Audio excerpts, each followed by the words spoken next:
It is my desire, if not my duty, to try to talk to you journeymen with some candor about what is happening to radio and television. And if what I say is responsible, I alone am responsible for the saying of it. Our history will be what we make of it. And if there are any historians about 50 or 100 years from now, and there should be preserved the kinescopes of 1 week of all 3 networks, they will there find, recorded in black and white and in color, evidence of decadence, escapism, and insulation from the realities of the world in which we live. We are currently wealthy, fat, comfortable, and complacent. We have a built-in allergy to unpleasant or disturbing information. Our mass media reflect this. But unless we get up off our fat surpluses and recognize that television in the main is being used to distract, delude, amuse, and insulate us, then television and those who finance it, those who look at it, and those who work at it may see a totally different picture too late. Edward R. Murrow, played brilliantly in the film Good Night and Good Luck, once stood in front of his peers in radio and television and uttered those words. Murrow delivered that warning in an era when mass media meant newspapers, radio, and a handful television networks. He feared that television could become an engine for distraction rather than truth.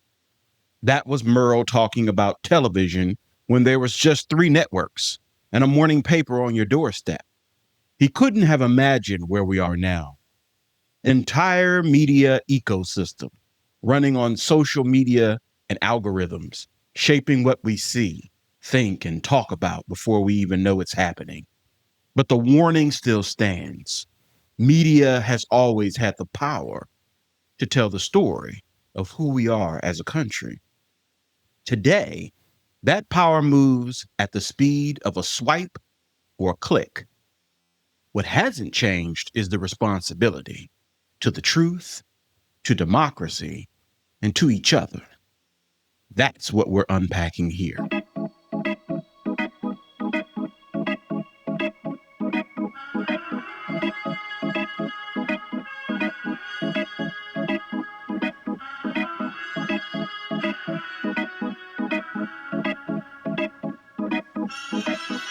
In a perfect democracy, every single citizen would be fully informed, reading, thinking critically, questioning everything.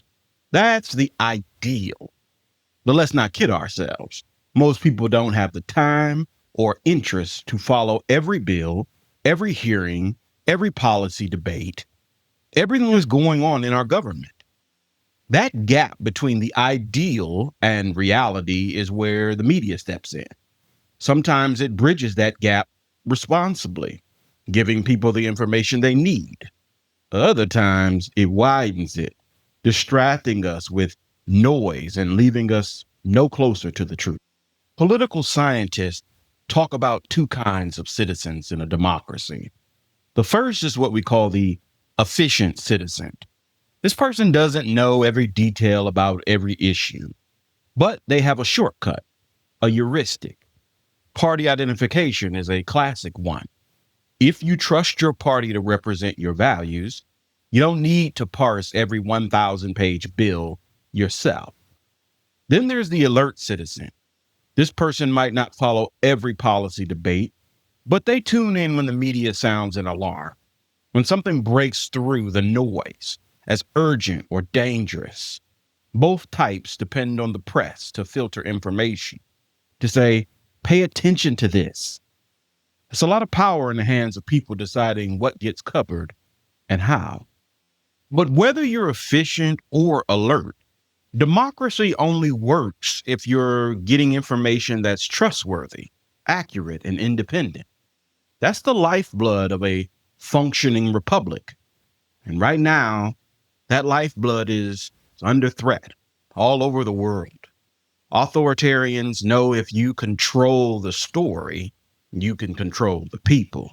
And even in democracies, when media loses credibility, public power weakens. When you can't believe what you see or hear, you can't govern yourself.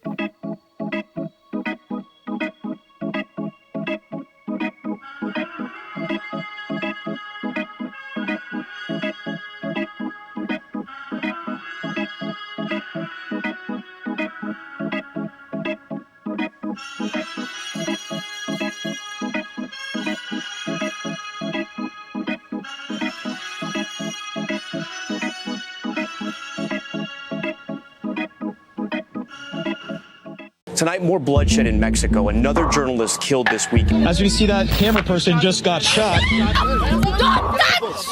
Last year, record numbers of journalists were imprisoned. Many others were attacked and murdered just for doing their jobs. I am press. I don't care if you're down. Okay, I'm down. I'm Avantika Chilkoti. I'm the international correspondent at The Economist. For many journalists, being able to report freely is becoming much harder. But this isn't just happening in authoritarian states. I'm not going to give you a question. Can you stay kind of... You are fake news. In 2022, press freedom is being eroded in democracies too. Is this the price one needs to pay to speak the truth? And governments everywhere are using more subtle tactics to muzzle independent media. It's always about silencing the target. Which is bad news for global democracy. I want to find out what's going on and how the freedom of the press can be protected.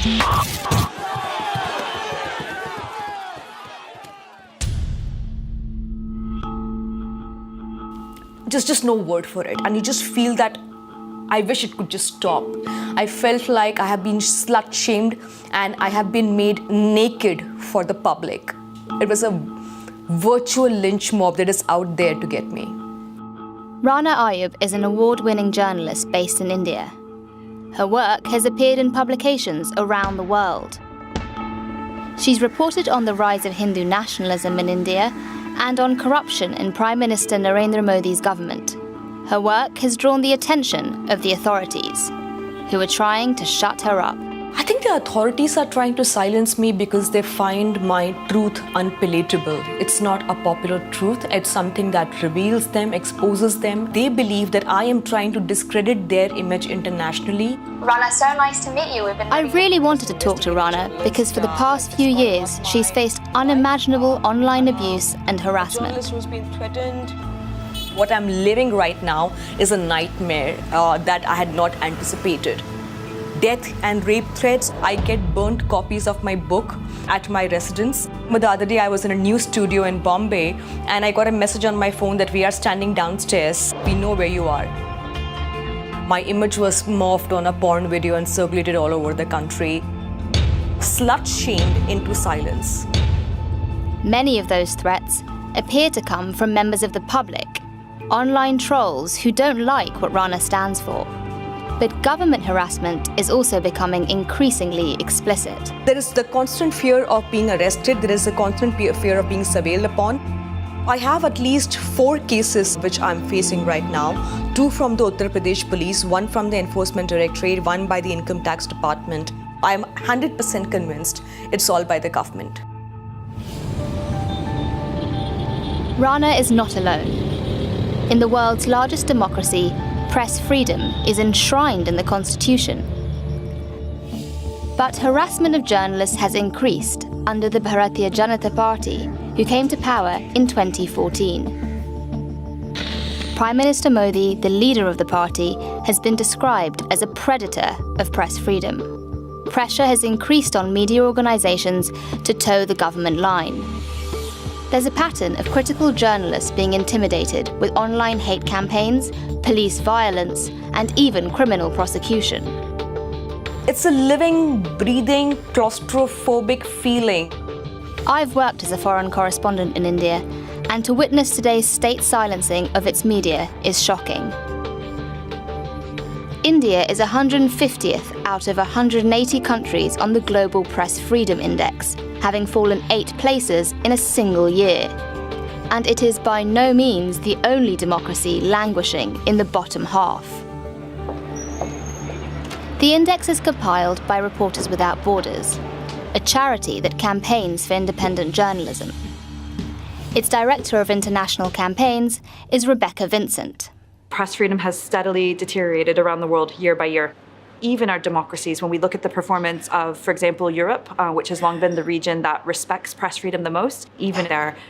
Why is press freedom getting worse? And in particular, why in democracies? We've had geopolitical issues, we've had economic issues, which also impact the media. I mean, we also saw some leaders taking advantage of attention being on the pandemic to maybe accelerate pre-existing crackdowns or start to implement new restrictions. And then, of course, COVID-related restrictions as well. In some countries, we saw a real backlash against independent reporting, targeting of journalists who were actually reporting the truth on figures in their country or taking a critical approach to their governments. I guess you think about the media as an important part of democracy. It's the way in which you'd hold a government accountable. It's the way in which people, members of the public, can share their stories and what they want and need. And so if you don't have that mechanism, you don't have that dialogue, it's pretty hard to imagine how you can have a strong and vibrant democracy. Another index, compiled by the Economist Intelligence Unit, uses media freedom as one of the indicators to measure how democratic a country is. I believe that the decline of the Indian media really explains the steep downfall of India as democracy. How can you continue to be a democracy when you do not have a vibrant press? Not long after we interviewed Rana, her bank accounts were frozen by the government. Constant surveillance, harassment, and abuse are taking their toll. Look at me, I've been unable to work. I was supposed to step out to go and report this election season in India. And I'm fighting a case and I'm fighting battles. I have to go to court to get my account unfreezed. You don't know what's coming. And you want to do your work, you want to report, you want to tell the world your story, and you want to tell the world that it's difficult to do journalism and you can't do it. And I don't know what the future holds for me. For some journalists, the attacks can be fatal.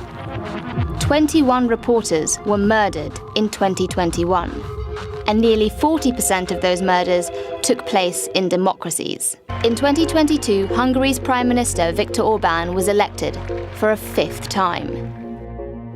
It's been over a decade now since Mr. Orbán first came to power.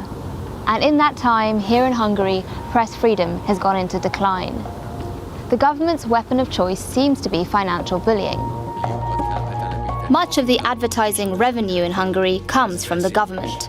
By not placing adverts with independent media companies, the government has been able to destroy their income and drive some of them into bankruptcy. And the Prime Minister's wealthy cronies have taken over many of the country's most popular media outlets. Veronica Monk worked for Hungarian news organization Index for almost 2 decades. Index was the largest and most influential online news daily in Hungary. Everyone wanted to know what's happening in the country. They just clicked on Index and got unbiased news. But Veronica found that being able to report freely was becoming much harder. Miniszterek, hogy focival kapcsolatban sem lehet önt kérdezni? Magyar foci. In the last couple of years of Index, it became more and more obvious that our independent operation will not be possible anymore. Some very, very well-known oligarchs came and go on the top of the ownership structure of the company who owned Index when the editor-in-chief was fired. In recent weeks, the company have expressed concern that their media and editorial freedom is under threat from external forces. And just 2 days ago, the company's editor-in-chief, Szabolcs, well, he was sacked. It was a very clear move, a very clear expression that they don't want to let us work independently anymore. On the day Index's editor-in-chief was fired, more than 70 of its journalists quit. The same day, at the evening, there was a large protest on the streets of Budapest. Thousands of people were marching on the street, shouting beside freedom. I was at home, totally tired, crying my eyes out, but I knew that the only mistake that we can do if we do not try to stick together and create something new. Because those people, thousands of them, express that they want to consume fact-based quality journalism. Information isn't just data floating in the air. It's power. And in a democracy, we depend on mass media to connect us to our government. The media isn't just background noise. It's a platform for ideas. a conduit for communication, and a watchdog that's supposed to keep power in check. Without it, citizens can't know what their leaders are doing, and an unknowing citizenry can't hold anyone accountable. If you think of the media as a stage, this is where the stories of our democracy get told. Journalists, experts, political figures, they're all stepping onto that platform to tell us what's happening and why it matters. A good platform gives voice to the public and lets ideas clash out in the open. But it can also be a stage for spectacle and distraction, where truth gets drowned out by noise and performance. Loud and wrong naturally captures a ton of attention. The media also acts as a conduit, like a massive pipeline carrying messages, information, and perspectives from one part of society to another. It connects citizens to government, communities to each other, and voters to candidates. When this conduit is clear and honest, democracy thrives. But when it's clogged with misinformation or dominated by a few powerful interests, that flow of information gets corrupted. And so does our ability to self-govern. The press is supposed to be a watchdog, monitoring those in power. It's there to sound the alarm when something isn't right, to hold leaders accountable when they cross lines or abuse their authority. A strong, independent press can reveal corruption and force change. But if the watchdog is asleep, or worse, bought and paid for, it can't protect the public. That's when democracy is in real danger. The way we send and receive information has evolved dramatically. In the early days, we had pamphlets and partisan newspapers read mostly by elites. Then came mass circulation papers, radio, television, each new technology reshaping how people engage with politics. Now we're in the digital age where news spreads globally in seconds. This evolution has made information more accessible than ever, but it's also made it harder to separate truth from fiction, fact from spin. And that challenge is only growing. Media hasn't always looked like it does today. Over the last 2 centuries, we've moved from distinct eras of mass media, each shaping how citizens get their information, who controls the narrative, and ultimately, who holds political power. These eras track the evolution of journalism itself. Understanding this timeline matters because it shows that the media has never been neutral. It has always been designed by technology, by money, and of course, by politics. Early American newspapers were bluntly partisan. They existed to advance the agendas of political factions and their elites. They were expensive, often funded by politicians or their wealthy supporters, and read mostly by a small, educated class. This was a press for insiders, not the people. But it set the foundation for how media and politics would be tied together from the very beginning of the Republic. Then came the steam-powered press and new printing technology. Suddenly, newspapers could reach the masses. Rising literacy fueled demand, and cheap, widely circulated papers exploded in popularity. Wire services like the Associated Press sped up reporting. It became more than pure public service. It was also big business. Newspapers discovered sensationalism, sold disasters, crime, lurid headlines. That's what moved papers. Profits made the press financially independent, but it also meant public information was tied to what sold best, not necessarily what mattered most.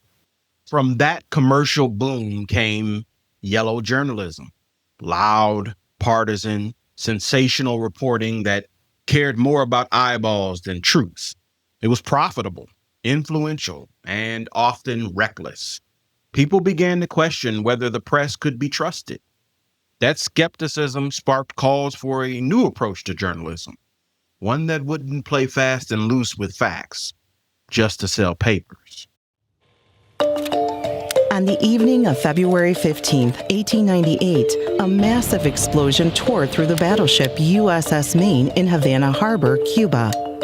The explosion sank the vessel, killed over 260 sailors, and shocked the American public.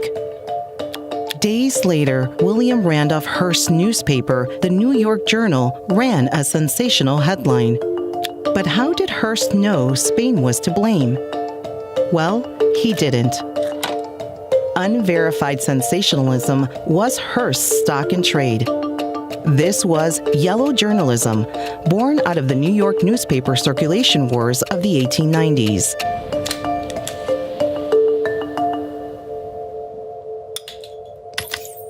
By the mid-1890s, the Spanish Empire had lost nearly all of its colonial possessions in the Western Hemisphere, besides Puerto Rico and Cuba. With the Murrow Doctrine of 1823, the U.S. had declared European assertions of power in the Americas as dangerous to our peace and safety. In 1895, Cuban revolutionaries rose up against Spanish rule. The United States is also beginning to feel that here is a people who have been colonized by a brutal imperial power. It feels so resonant to the own experience, to the United States' own experience, its own birth. First, sees a developing story in Cuba, where the bad guys are the Spanish, the damsel in distress is the Cuban people, and the hero is going to be William Randolph Hearst and the American government that's going to rescue these poor Cubans. In 1895, the same year as the Cuban Rebellion, Joseph Pulitzer's New York World began publishing a satirical cartoon about New York slums called Hogan's Alley. The bright, colorful cartoon featured a memorable character, Yellow Kid, outfitted in an oversized yellow nightshirt. The audience for newspapers was expanding as the cities were expanding. A lot of these people were immigrants. A lot of these people didn't read English all that well or speak English all that well. In 1896, in an effort to spur sales of his New York Journal, Hearst hired the Hogan's Alley cartoonist away from Pulitzer and continued a fierce war for talent between the two publishers. This is before radio and certainly before television, before films were really catching on. Comics brought color to these printed forms of entertainment that were arriving in people's homes. Critics began calling the publisher's methods Yellow Kid journalism, or yellow journalism for short. Yellow journalism gave rise to a new form of newspapering. It usually meant lots of sensation, lots of screaming headlines in enormous type, lots of illustrations, drawings, cartoons, lots of pages of cartoons. It was wild, loud, brash, that it was jingoistic. These are years when newspapers in New York City are starting to accumulate circulations that reached 1 million. This is a new mass audience. And the approach worked. Flashy presentation and sensationalized reporting increased circulation for both publishers. As the Cuban Rebellion swelled, the intensity of yellow journalism was increasing.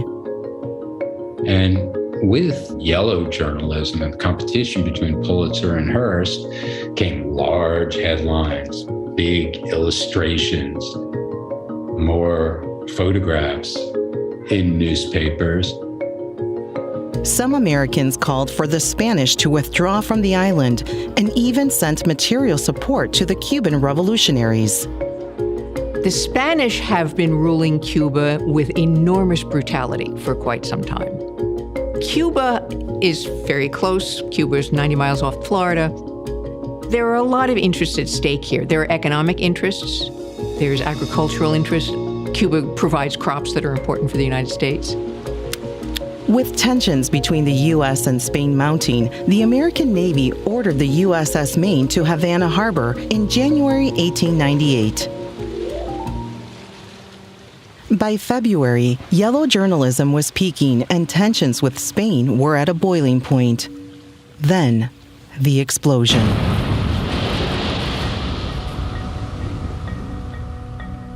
Hearst immediately publishes on his front pages a variety of stories going after the Spanish, all made up. His reporting was sensational, it was exaggerated, it was in many cases distorted. One Hearst headline even offered a $50,000 reward for information leading to who caused the explosion. Pulitzer's New York World also published similar sensational coverage. And it was effective in helping drive the United States to war with Spain over Cuba. On April 25th, the U.S. declared war on Spain.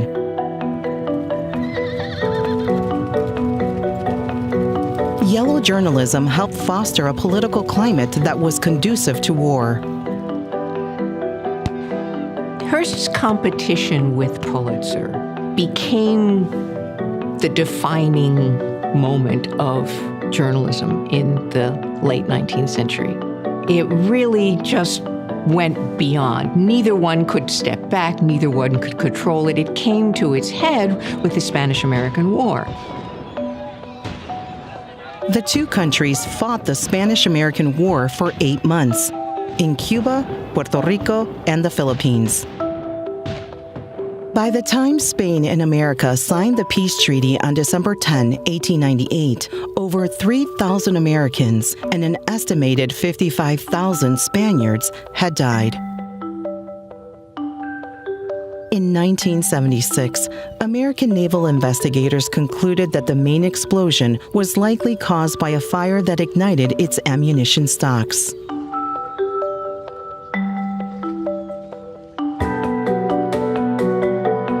Journalism responded with a push for objectivity.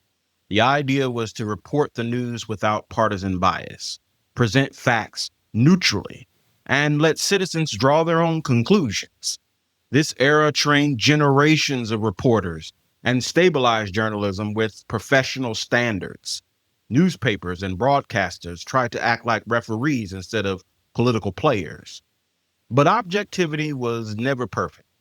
It reflected dominant cultural assumptions and often sidelined marginalized voices. Now, by the 1980s, journalists started challenging the myth of pure objectivity. Government lying during Vietnam and the Watergate scandal had already shattered public trust in official statements. Reporters learned they couldn't just relay what leaders said. They had to dig deeper, verify, and sometimes outright challenge those in power. Newsrooms leaned toward fact-checking politicians aggressively, adding context and making sense of political spin for the audience. This shift made the press more adversarial and gave journalists greater power to shape public perception. But it also made the American public more cynical about the information it received. The 21st century blew the old model apart.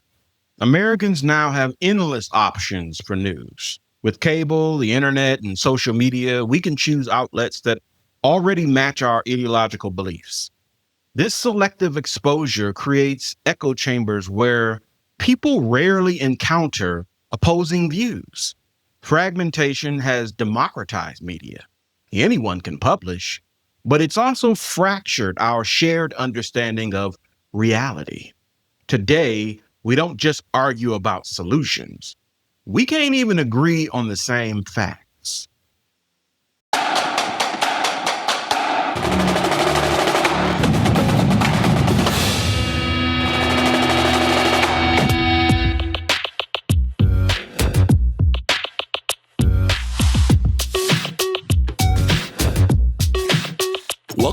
brave new world of social media, where most of us get our news and political information. The upside is we get to participate in this conversation as never before. We comment, we share, we tweet, we retweet. But our favorite social networks have also amped up the power of the opinionators. Sometimes this activates us. Because if there is ever a time to stand, the time is now. And sometimes it feeds us distortion. It's just a stupid opinion. I mean, it's a misunderstanding of... My name's Juana Summers, and I'm an editor for CNN Politics based in Washington, D.C. One of the great things and one of the horrible things about social media is that everybody can have their say. It's kind of a marketplace of ideas, and some voices that sometimes are not correct or have a very partisan slant can oftentimes get amplified. It wasn't always this way.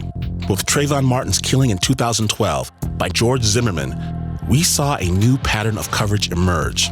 Trayvon's death became a meme that led to an agenda war on social media and a now familiar shouting match on cable television, with wildly diverging narratives based on where you turned or clicked. Jim Rutenberg, media columnist, The New York Times. We are in a whole new world where Twitter, Facebook, and social media are driving coverage nationwide.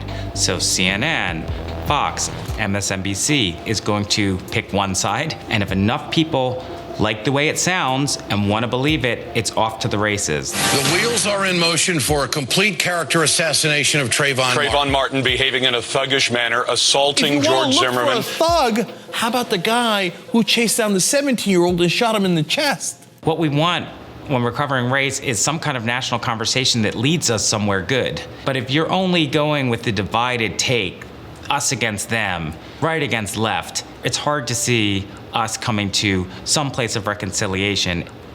Now that we can program our own news diet online, it's even easier to seek out what we want to believe. The irony is that instead of expanding our worldview, social networks can easily become accomplices in shrinking it. I'm Brooke Gladstone, the co-host and managing editor of On the Media, a national program produced by WNYC. There is a tendency in the digital media for a heightened phenomenon to occur, incestuous amplification. If you are in an echo chamber where you're only speaking to like-minded people, it tends to heighten the extreme voices and marginalize the moderate ones. It creates an atmosphere that is incredibly intolerant online. And if Facebook is your go-to news source, it pays to understand how it works. Facebook's main goal is to keep you on its site. Its algorithm is set up to give you what you want. An algorithm is a formula that Facebook engineers have put together to maybe even know what you like before you know what you like. If you don't relish the idea of a computer algorithm responding to your likes and dislikes, you have to figure out how to curate your news for yourself. Certainly, the news choices that you make will help determine your view of an event of the world. Even more important, your view of the world determines what your news choices are. It really begins with you. So the question is, what do you do? I would love it if I could tell every person in America to read something you violently disagree with once a week. If you're a diehard MSNBC watcher, go turn on Fox. If you love to read Breitbart and Town Hall, go listen to NPR for a day. Maybe there's something there for you to challenge your assumptions and the things that you typically read. You can employ deputy curators on Twitter, say. You find people who are experts in the areas that you care about, going beyond the usual suspects and actually clicking further distances than you normally do. If you're just swiping through your Facebook or your Twitter, go past the headline or the image that you're seeing and ask, what's the full story? What's the source of the information? And just being really critical of that. Today, it only takes a minute to Google something you see online and find out if it's been updated or fact-checked. Don't reflexively retweet. You are feeding back into the system that is feeding into you. You're a part of this now. The great news about the advent of social media is that there is more information at your fingertips. You can take advantage of that, and you can be the best informed citizen in history. In the digital age, everyone with a keyboard can be a creator or a distributor of content. We have more power than ever, and with that comes responsibility. It's on us to be our own media keepers and to engage thoughtfully in the evolving landscape of digital democracy.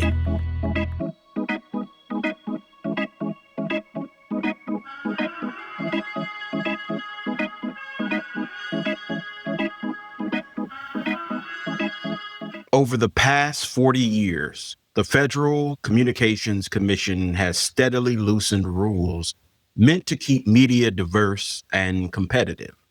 Regulations that once prevented big corporations from owning too many stations or dominating local markets were gutted. The idea was that less regulation would mean more voices and more competition. In reality, it concentrated power. Media monopolies emerged, and fewer corporations started controlling more of what we see and hear. This deregulation reshaped the media landscape and the flow of political information. Vice, ESPN, and the History Channel. What do these three media outlets have in common? Despite their different target audiences, they're all owned by the same company, Disney. What about these three? Same story. They're all owned by Comcast. If you were to pick a bunch of media operations from a hat, odds are the vast majority of them are owned and operated by one of just 5 megacorporations. Since the early 1980s, the number of media companies controlling the bulk of US media has shrunk from 50 to just 5.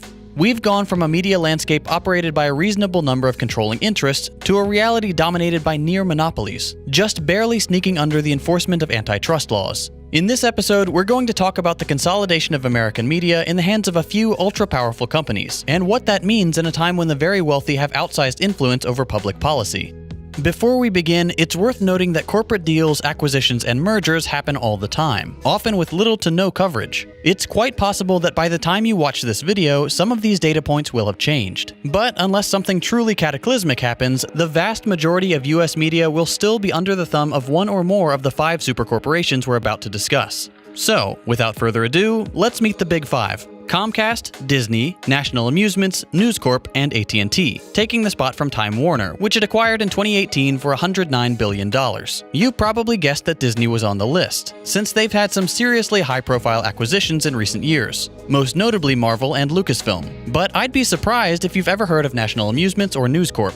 These incredibly bland names and their lack of public-facing operations are intentional. Why draw attention to yourself as one of a tiny number of corporate behemoths when people only care about a select few of your properties? Whether you're watching CBS News, scrolling through GameSpot, or reading a book published by Simon & Schuster, you're patting the enormous wallet of National Amusements. And you'd never suspect that these 3 very different operations are run by the same company. The same goes for News Corp. They own National Geographic, Fox News, and HarperCollins. Altogether, the Big 5 are worth over $400 billion, controlling something like 90% of all US media, including news networks, Hollywood movie studios, and print publications, and they reach nearly 100% of all US households. And, fun fact, much of the remaining 10% is owned by only slightly less giant multi-billion-dollar corporations, like Sinclair, which, as you may remember, got itself into hot water by blasting out a propaganda broadcast over hundreds of local US news channels. One-sided news stories played in our country. So, how exactly are they allowed to do this? Surely having just 5 companies dominate the nation's media is considered monopolizing, right? Well, no, but just barely. Let's look at what it takes to be considered a monopoly. In order to be considered a pure monopoly, a single company has to have complete control over a market containing a good or service with no close substitutes. So, there you go. Since there are 5 large corporations that share the US media market, none of them qualify as a monopoly. But you don't have to be classified as a pure monopoly in order to wield monopolistic power. With such a massive concentration of wealth and power in the hands of so few, it all but ensures that smaller operations never have the chance to succeed. Unless you count the very American concept of success, which is building a company just large enough to get bought out by one of the big players. What we see in the US media landscape is more of an oligopoly, complete control spread across just a handful of powerful groups. There's so much interplay and deal-making within these 5 megacorporations that in effect, they are a monopoly in every sense but the legal one. For example, it's not uncommon to see one of the Big 5 hold a massive stake in a property owned by another of the Big 5. But if there were so many more media corporations as recently as the 1980s, how did we get to the dystopian, all-powerful corporate landscape we see today? To make a long story short, it all boils down to the passing of the 1996 Telecommunications Act.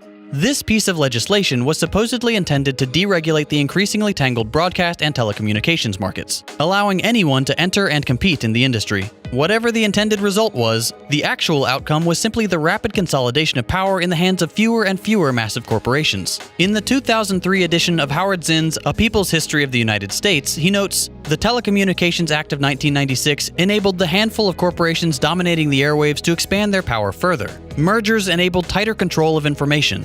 He was right, and it only got worse. The decade before the Telecommunications Act, 50 companies controlled the majority of the media landscape. By 1992, that number had fallen by 50%. And after the passage of the new TV and broadcast legislation, the number quickly shrank even further, to just 6 in the year 2000. And that's roughly where it stayed to this day. Not because these giant companies wouldn't love to own more of the market, but because they physically can't without triggering antitrust lawsuits. To put in perspective just how much of the market the Big Five control, let's have a look at some of the media operations they own. We'll start with News Corp.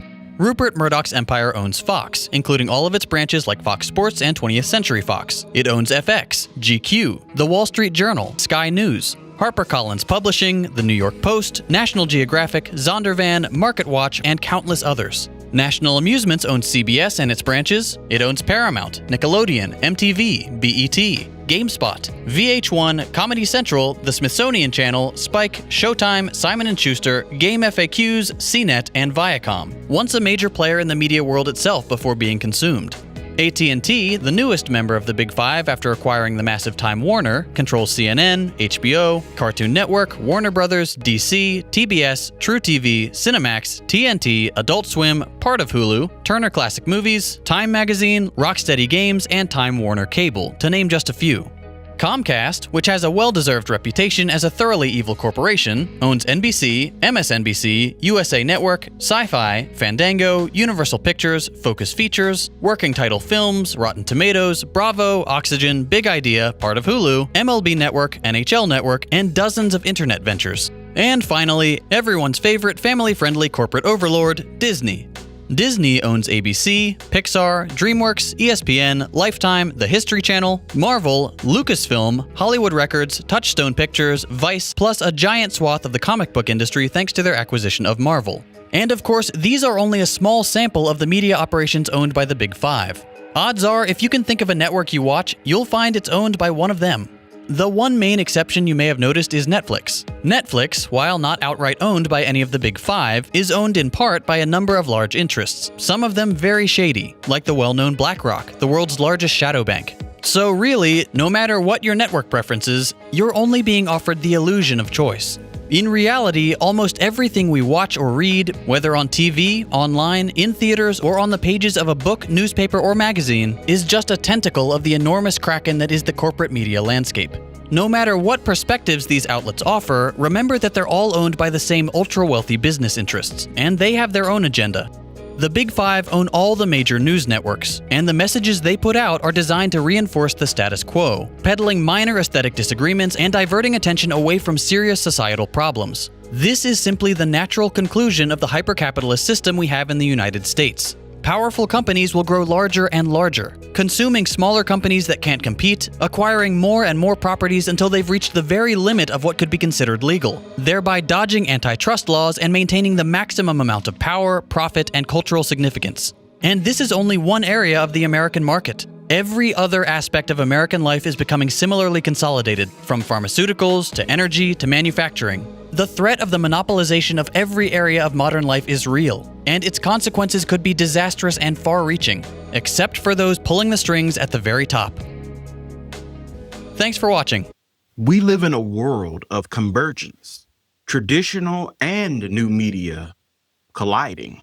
Television and newspapers haven't disappeared, but they've been forced to share space with podcasts, Substacks, social media influencers, and live-streamed news. Politics now unfolds across multiple platforms at once, reaching audiences in ways unimaginable. Traditional media, print, radio, and broadcast television, still matters. These outlets were once the primary gatekeepers, deciding what stories deserved coverage. But as you can see, consumption is declining.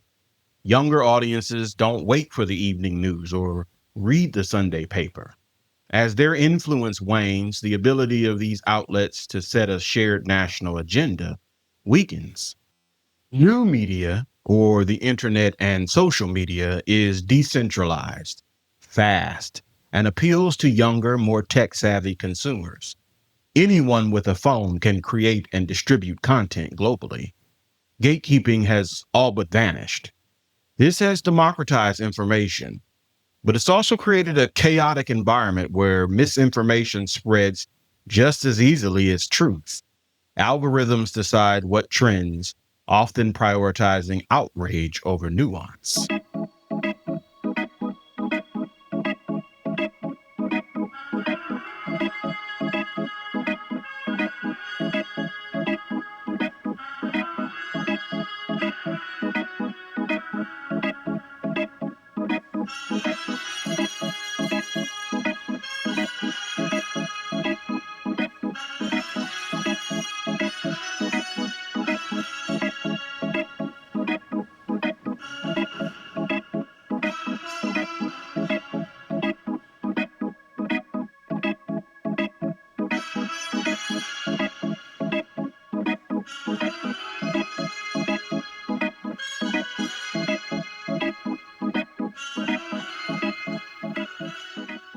One of the biggest modern challenges of new media is deepfakes.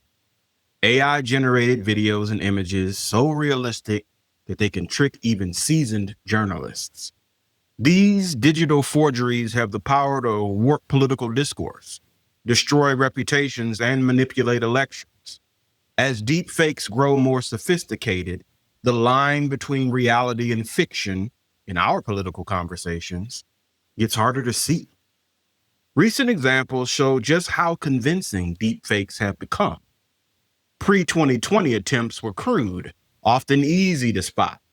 By 2023 and 2024, AI tools refined the process, producing clips nearly indistinguishable from real content.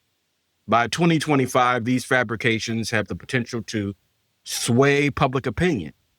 The same technology that democratizes information can also be weaponized to undermine truth, making media literacy and skepticism more essential than ever.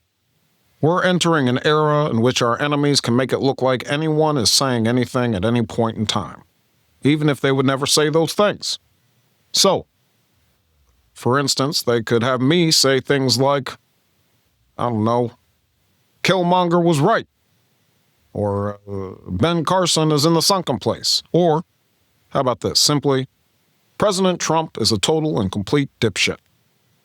Now, you see, I would never say these things. At least not in a public address. But someone else would. Someone like Jordan Peele. This is a dangerous time.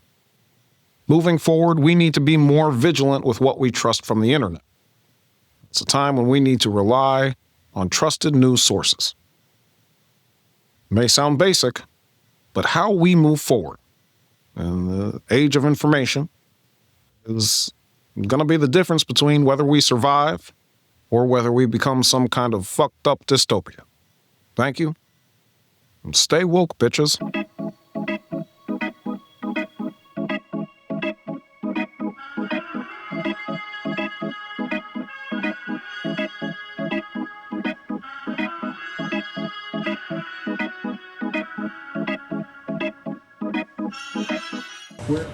Where is my script?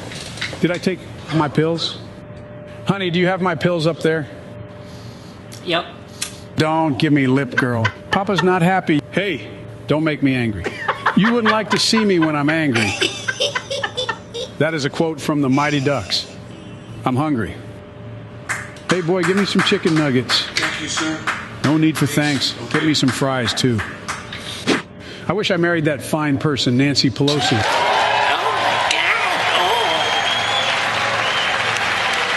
Nancy, you are clearly the hottest girl in the world. Pull on your ears if you think I'm lying. If you have 5 friendships and a black mustache, the Ukrainian prophecy will probably die. What would Jesus seriously do? He's probably really busy. Let's rob the Pope. Wonder Woman isn't stopping by my store. Sorry. You all love Frisbees? Don't be shy. You can all stand and clap if you like.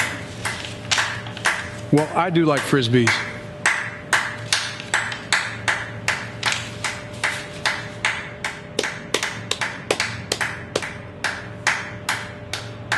The Force. I'm sorry, Mr. Henry. So Superman isn't Henry Cavill. That's upsetting. All right. There he is, my cousin Vinny. How many wedgies did you give me when we were kids? I promise I'll get you back for that one day. Hey, good luck! Thank you. Would you like to go on a date with me? Yeah, sure! Cool. What time can I pick you up? Later! Nice. I'm gonna get ribs. What do you want, Munchkin? Chicken! I can respect that. Sticking with a classic. I still rap, honey. Artificial intelligence is now creeping into local elections, and it's now raising red flags here in North Texas. Voters in Dallas are seeing AI-generated ads or deepfakes pop up in a city council runoff. As City Hall reporter Cole Sullivan tells us, state lawmakers are racing to get ahead of it as candidates worry the tech could sway voters. For 2 decades, this far north Dallas neighborhood has been home for Sean Jensen, and he's pretty politically plugged in. But this is a first. It's unprecedented. I've never seen anything like it. A city council runoff has gone beyond yard signs. One of Bill Roth's supporters took audio from a podcast Jeff Kittner appeared on. Most of my time is spent meeting with people in coffee shops or restaurants. And used AI to make a deep fake video of him saying it.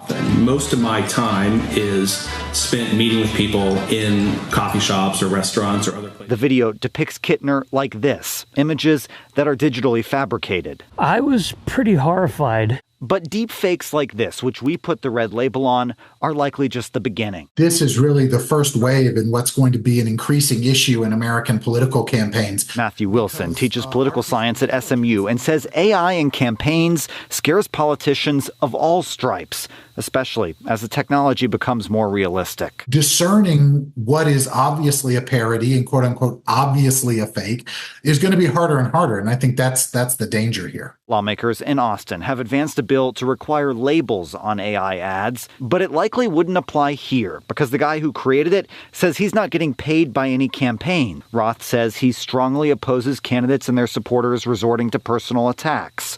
And Kittner says he's disappointed in the ad and, quote, all I'm trying to do is work hard for the city and the district. Has it affected how you view the candidates in this race? I wish I could say that it didn't. Jensen is a Kittner supporter, but mostly he wishes this race was more civil. There is something nice to be said about these folks, but I doubt there'll be any deep fakes doing that anytime soon. In Dallas, I'm Cole Sullivan.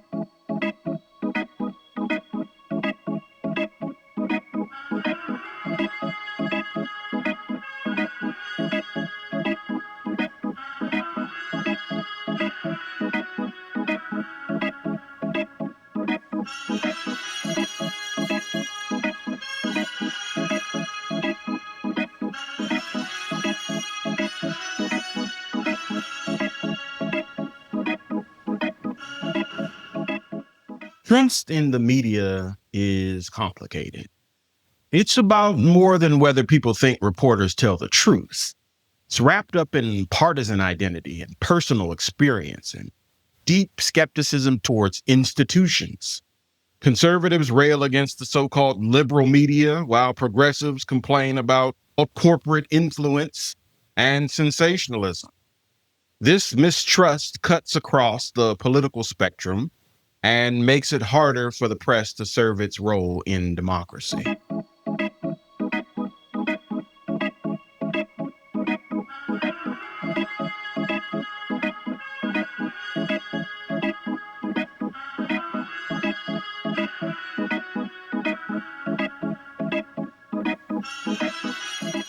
Decades of political spin, media scandals, and bad reporting have chipped away at public confidence.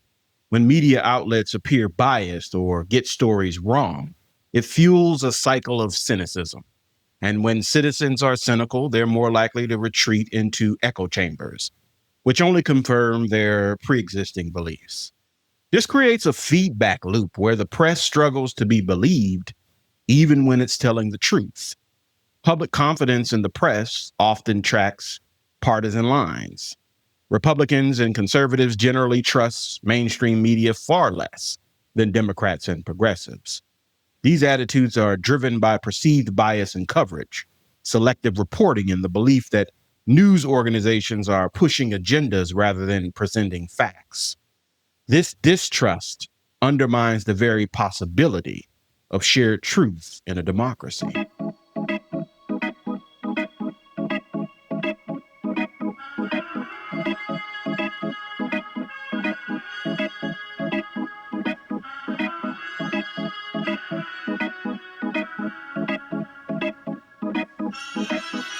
The truth is, a free press can't function if people don't believe what it reports. Trust is the foundation that lets us use media stories as common ground for political debate, even when we disagree on the solutions. Trusted journalism holds governments and corporations accountable. It empowers citizens to make informed choices about policies and leaders. Without that trust, false narratives can take root. Disinformation spreads faster and democracy itself weakens. To self-govern, we have to believe in something real, and that starts with credible media. Media bias isn't a myth. It's real, but it's not always simple. Bias can show up in story selection, the tone of coverage, or even what outlets choose not to cover at all. Sometimes it's ideological, but other times it's structural, shaped by ownership, advertisers, or the pressure to attract clicks and ratings.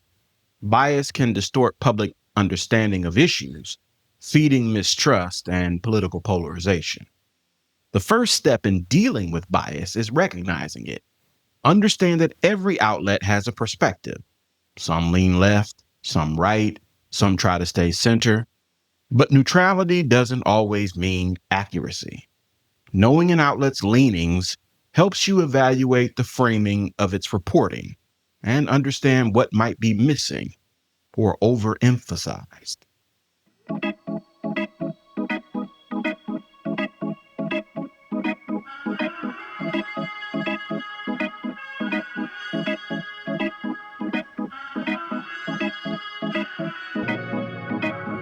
When we think of cable channels such as Fox News or MSNBC, we expect a particular slant on what stories are chosen and how they are framed. Depending on our politics, we may praise these decisions as affirming our views or criticize them as biased. Matthew Jensko seeks to understand why these differences among media outlets persist. What drives the choice of slant by media outlets? So you could think of two very different narratives. One is the slant is driven by the political preferences of the owners of news outlets, or maybe by the editors or by the reporters.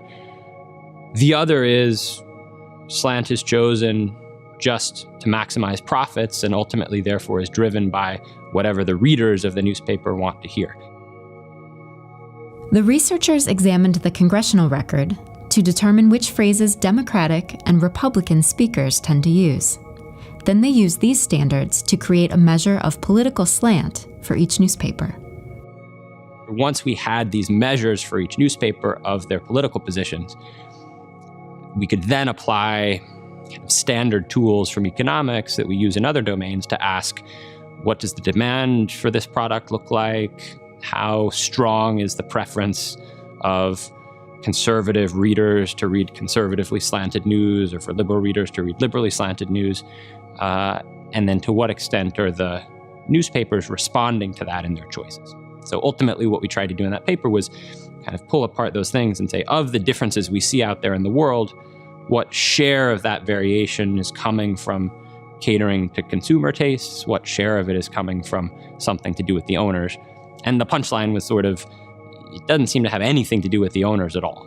It's basically all explained to the extent that we can explain it by newspapers trying to sell newspapers and ending up catering to the political views of their readers.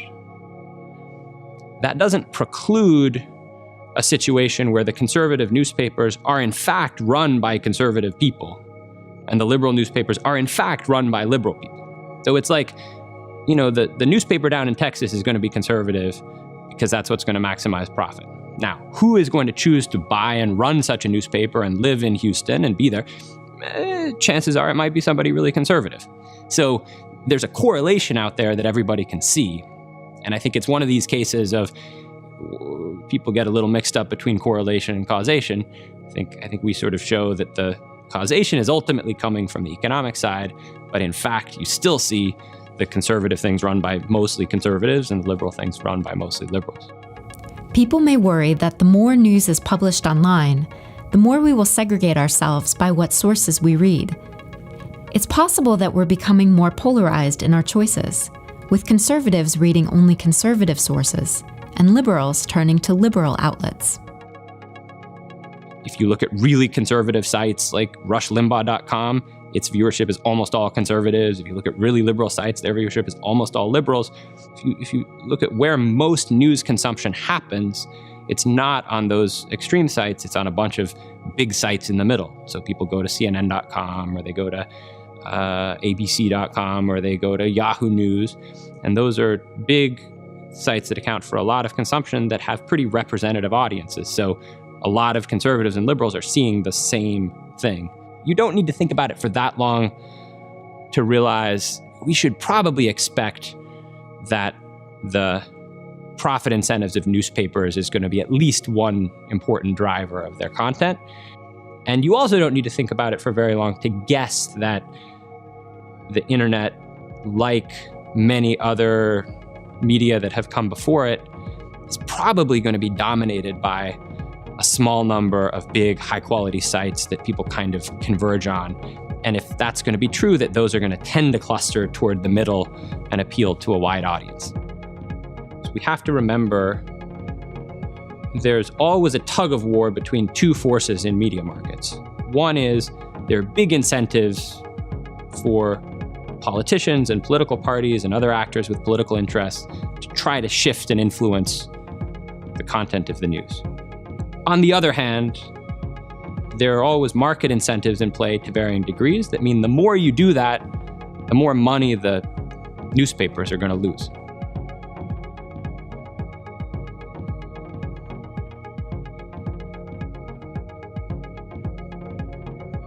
When it comes to politics, media coverage isn't just about informing the public. It's about capturing attention, and conflict sells. Stories are often framed as battles, personalities clash, and scandals dominate headlines. This can overshadow substantive policy debates and leave citizens with a skewed picture of what politics is actually about. Mediality is reality filtered through the media lens. What becomes newsworthy isn't always what's important.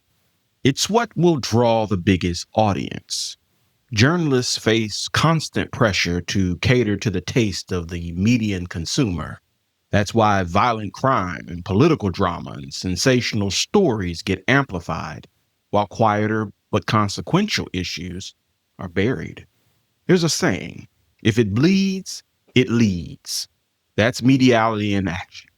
Coverage of violent crime and political scandal is overrepresented because it attracts viewers and clicks. The result is a distorted understanding of reality. People think crime is higher than it actually is, or believe politics is nothing but chaos and dysfunction. The media's choices shape public perception in powerful, often invisible ways. This distortion changes behavior. Citizens vote, they protest, and form opinions based on the mediated version of events, not always the facts.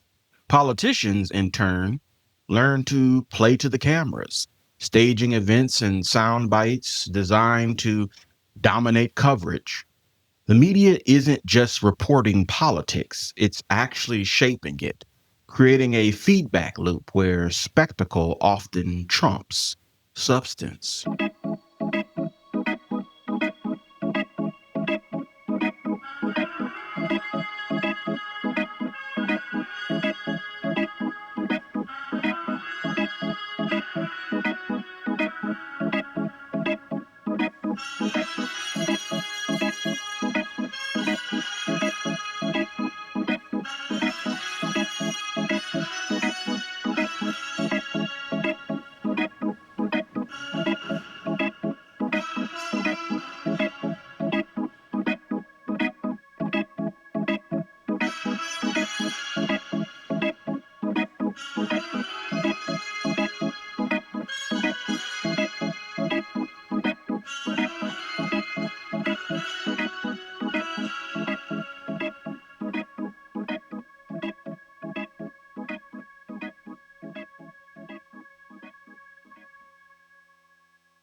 Horse race journalism is political coverage that treats campaigns like sporting events. It's not about policies or visions for the future. It's about who's winning, who's losing, and which candidate is pulling ahead in the latest poll. This approach dominates coverage and distracts citizens from substance, turning elections into contests of image and momentum. Instead of explaining what candidates actually plan to do if elected, horse race reporting fixates on strategy, fundraising numbers, endorsements, and poll fluctuations. Newsrooms pour resources into analyzing tactics and handicapping winners and losers, leaving voters with shallow snapshots rather than meaningful understanding. From the breathless reporting on primary debates to minute-by-minute updates on campaign stops, examples of horse race journalism are everywhere. Coverage leans into gaffes, scandals, and personal rivalries because they make for better headlines. Certainly better than nuanced policy discussions. Senator Bernie Sanders put out a statement this weekend blaming the media as the main reason for why Americans don't know what's in the Build Back Better plan. He wrote, quote, "At the top of the list is the reality that the mainstream media has done an exceptionally poor job in covering what actually is in the legislation. There have been endless stories about the politics of passing Build Back Better, the role of the president, the conflicts in the House and Senate, the opposition of 2 senators, the size of the bill, and very limited coverage as to what the provisions of the bill are and the crises for working people that they address." Let's take a look at what all he is saying here, because while the media should always be striving to do a better job, it's just not true that the media hasn't covered what is in the bill and doesn't continue to do so. Media outlet after media outlet has covered this, and it's very easy to find online if you want to know about it. And on television, I mean, just looking at CNN, segment after segment about what is in the bill. In his statement, Sanders refers to how popular the policy provisions in the legislation are when Americans are polled about them. So that's what Democrats obviously should be selling. But one of Sanders' former colleagues, Al Franken, says Democrats could be doing a better job of that. There is so much in this package that, and what I don't like is when we refer to it as the reconciliation package instead of the elements of it, because the elements are so popular. We can't do it without the reconciliation package. At the end of the day, I am absolutely convinced we're going to have a strong infrastructure bill, and we're going to have a great consequential reconciliation bill which addresses the needs of the American people. Let's talk about Sanders' complaint that the media focuses a lot on how much the bill will cost. Well, guilty, but the price tag matters. That price tag determines what will be in the bill of those policy provisions, and Democrats cannot agree on the price tag. It's the sticking point. So effectively, you got Bernie saying media isn't really covering the substance here. Breonna Taylor saying, of course we are. Look, here's some screenshots that show the media covering. Okay, so Adam Johnson and his colleague Gabe Levine Dreisen over at the column Substack did a little analysis on What did they CNN's find? coverage of the reconciliation bill saga, and you will be shocked to learn that they spent almost no time on the details of what is actually in the bill. Here's their headline. We can throw this up on the screen. On reconciliation bill, CNN aired horse race coverage 11 times more than substance. He says, I surveyed 12 CNN segments over a 4-day period. We found it was 91.3% horse race. To give you a little bit more of the details here, they say of the 2 hours and 6 minutes of total coverage analyzed, 10 minutes out of that 2 hours was dedicated to discussing what was actually in the bill. An hour and 55 minutes of airtime was spent on the horse race. And oh, by the way, as an aside, most of the minutes that were actually spent talking about what was in the bill, it was because they had a progressive on, and that progressive was Bernie or Pramila Jayapal or whoever was actually talking about the substance of what was in the bill. This reminds me of what go. Jon Stewart said on Jake Tapper, which we covered earlier this week, which is that he pointed to the fact that he's like, all these guys know how to do is cover division and whether it's going to be midterms or not.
This style of reporting feeds distrust of politicians and news organizations alike. It leaves the electorate uninformed about real issues. It also disadvantages candidates who focus on detailed policy proposals, especially women, who often rely on demonstrating expertise to gain credibility. Meanwhile, it rewards novelty and celebrity candidates who can dominate headlines without saying much about how they govern. When newsrooms obsess over who's up and who's down, democracy suffers. Citizens become political spectators rather than active participants. Complex challenges like healthcare, climate change, and education reform are reduced to sound bites and slogans. The media drives campaigns to chase coverage rather than engage voters on substance. And we all pay the price for that. Beyond horse race coverage, there are other media patterns that warp public understanding. Feeding frenzies and moral panics. These happen when the press pile on a story, often scandalous or fear-driven, covering it relentlessly until it dominates public discourse, whether it deserves that attention or not. Feeding frenzy is when the press swarms an embarrassing or scandalous issue. Sometimes it's justified. Think Watergate, where relentless coverage exposed real abuses of power. But more often than not, it's overblown nonsense, like endless coverage of a trivial political gaffe. This kind of reporting fuels cynicism. It turns journalists into attack dogs rather than watchdogs. Feeding frenzies push journalism toward negativity. Reporters assume an adversarial relationship with public officials, even when it's not warranted. Scandals, real or imagined, overshadow substantive debate. It's not just that these frenzies damage individual reputations. They damage the public's ability to focus on meaningful issues. Moral panics take this further. There are waves of fear sweeping through society, often amplified by the press, convincing people that a group or trend threatens the core values and safety of the country. Think of the Red Scare or the Satanic Panic of the 1980s, or more recent frenzies over immigration and culture wars. Moral panics rarely rely on facts. They rely on fear.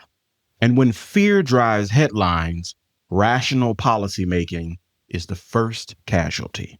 Are you scared of certain people because you think they threaten your values? Well, you might just be a victim of a moral panic. A moral panic is a widespread fear of a specific group of people or even a specific thing that supposedly threatens society and its values. This fear is often not rational, but only widespread because most of the media covers it. And remember, the main reason why they cover it is because they make money from covering it. People tend to fall for moral panics because they often bring up how children are in danger from them. The Salem witch trials and the Satanic Panic of the 1980s are historic examples of moral panics. Music, drugs, switchblades, video games, heck, even Dungeons and Dragons have fueled them. One thing all moral panics have in common, they all way over-exaggerate the threat. In fact, sometimes they just make the threat up. Media has never been a neutral backdrop to democracy. It's a central player in shaping how power is exercised and understood. From the partisan presses of the early republic to the sensationalism of yellow journalism, from the ideal of objectivity to today's fragmented and algorithm-driven news environment, every era has rewritten the rules of political communication. Information is power. And as Murrow warned decades ago, if you let media become nothing more than a distraction machine, it will fail its role as a watchdog and as a platform for truth. But when the press is strong, independent, and trusted, it arms citizens with the knowledge they need to hold leaders accountable and make democracy work. The challenge now is bigger than Murrow could have imagined. Navigating misinformation, deepfakes, media monopolies, and partisan echo chambers. But the responsibility remains the same. The story of our democracy will be what we make of it, and we make it every time we choose what to read, what to share, and who we believe.